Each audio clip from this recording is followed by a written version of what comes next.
உயிர் திறந்த இயேசு கிறிஸ்து நாமத்திலே வாழ்த்துக்கள். அன்பு சகோதர சகோதரிகளே, தேவ பிள்ளைகளே, இதை பார்த்து கொண்டிருக்க வேற்று மதத்தாக இருந்தாலும் சரி, தேவன் தாமே இன்று உங்களை இந்த யூடியூப் மூலமாக ஆசீர்வதிப்பாராக. அவருடைய வல்லமை உங்கள் மேலே இறங்குவதாக. சகோதர சகோதரிகளே, நீங்கள் உங்கள் வாழ்க்கையில் நீங்கள் பார்த்து கொண்டிருக்க கடவுள் கிருபையால் 500க்கும் 1000 பேருக்கு மேலே வியூ பண்ணி கொண்டு இருக்கீங்க. தேவன் தாமே உங்களை ஆசீர்வதிப்பாராக. இந்த ஊழியம் அநேகருக்கு போய் செல்ல வேண்டும். அநேகரை ஜாதியரை தொட வேண்டும். தேவனை அறியாதவர்களை, பாவத்தில் இருக்கிறவர்களும், நோயிலும், வறுமையில் இருக்கிறவர்களுக்கும், ரொம்ப பிரச்சனைகளை வாடிக்கொண்டு இருக்கிறவர்களுக்கும், சாபத்தில் இருக்கிறவங்களுக்கும், எல்லாத்துக்கும் இதை பார்க்கிறவங்களுக்கு இந்த ஊழியம் அவர்களுக்கு ஆசீர்வாதமாக இருக்கவும், அவர்கள் வேதனை நீங்கி சுகமாக இருக்கவும், அவங்களுக்கு ஒரு புது வாழ்வை கொடுக்கவும், புது நம்பிக்கையை கொடுக்கவும், புது ஆசீர்வாதத்தை கொடுக்கவும், புது வாழ்வை கொடுக்கவும் கர்த்தர் இந்த யூடியூப் மூலமாக அவர் உங்களுக்கு வல்லமையாய் உங்களுக்கு காரியத்தை வாய்க்க பண்ணுவார். ஆம் சகோதர சகோதரிகளே, இன்று உங்கள் வாழ்க்கையில் யாரோ வாழ்க்கையில் என் வாழ்க்கையில் பெரிய பிரச்சனை ஓடிக்கொண்டிருக்கு, நான் கலக்கத்தில் இருக்கேன், என் விசுவாச கப்பல் அது தகர்த்து போயிடுமோ என்று நான் நம்பிக்கை இழந்து போக அளவுக்கு இருக்கு. பயப்படாதீங்க, நம்பிக்கை இழக்காதீங்க. விசுவாச கப்பல் ஒருபோதும் சேதமடைக்கிறது, அது சிங்க் ஆகாது, அது ட்ரவுன் ஆகாது. நீங்கள் கவலைப்படாதீங்க.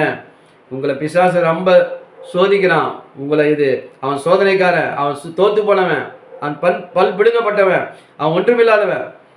ஆனால் நீங்கள் ஒன்று சொல்லுங்க, சிங்கத்தின் வாயிலுக்கு எல்லா பல்லு பிடிங்கிச்சுன்னா ஆகும், அதுக்கு ஒன்றுமே அது வேஸ்ட் ஆகிடும். அது மாதிரி சொல்கிறேன் நான். அது மாதிரி பலவான்கள் உங்களுக்கு எதிராக இருந்து உங்களை கஷ்டப்படுத்தி, உன்னை எப்படியாச்சும் உங்களை கஷ்டப்படுத்தி, துக்கப்படுத்தி, வேதனைப்படுத்தி உங்களை மறுதளிக்க வைக்கணும் பார்ப்பான் ஆண்டவரை. மறுதளிக்க மாட்டீங்க. நீங்கள் ஆண்டவரை பற்றி கொண்டு ஜெபித்து கொண்டே இருங்க. நாங்களும் ஜெபிக்கிறோம். உங்கள் வாழ்க்கை பிரச்சனை எப்படிப்பட்ட பிரச்சனை, அந்த நோய்கள் இருந்தாலும் ஆண்டவர் சொல்லிட்டார், இது பயங்கரம் பின்னி பிணைந்து இருக்கிற ஒரு சரீர பிரச்சனை, இதுக்கு இவ்வளோ செலவாகும் அப்படின்னு சொன்னோம். ஆனால் நாங்கள் சொல்ல முடியாதுன்னு சொல்லியிருந்தாலும் நீங்கள் வேதனையை தவித்து கொண்டு கலங்கி இருக்கலாம். ஆனால் ஆண்டவர் சொல்றாரு, கப்பல் சேதமே அன்றி பிராண சேதம் கிடையாது. அப்படி என்றால் there is no loss of life. உங்களுக்கு தீர்க்காயுசு கிடைக்கும். எப்படிப்பட்ட பிரச்சனை இருந்தாலும் ஆண்டவர் இல்லாததை இருக்கிற வளைக்கிற தேவன், இருக்கிற உறுப்பை, இருக்கிற ஆர்கனை அவர் பலப்படுத்த, சுகப்படுத்த, ஆரோக்கியம் கொடுத்து நீங்கள் நீடித்தாயில் வாழ அவரால் முடியும். அவர் கொடுப்பாரு. மனுஷன் என்ன செய்வான்? உங்களுக்கு நோய் என்ன செய்யும்? வறுமை என்ன செய்யும்? பயம் என்ன செய்யும்? கடன் பிரச்சனை என்ன செய்யும்? உங்களுடைய சரீர பலவீனம், இன்ஃபர்மிட்டிஸ் என்ன பண்ணும்? ஒன்றும் செய்யாது. கப்பர் சேதம், அதாவது சில தொகைகளை, பணங்களை ஹாஸ்பிட்டலுக்கு கொடுக்க வேண்டியதாக இருக்கும் ஒழிய, அதையும் ஆர்டர் போயிட்டு போட்டாரு. கப்பல் சேதம் தான் தவிர பணத்தை கொடுக்க வேண்டியதாக இருக்கும்.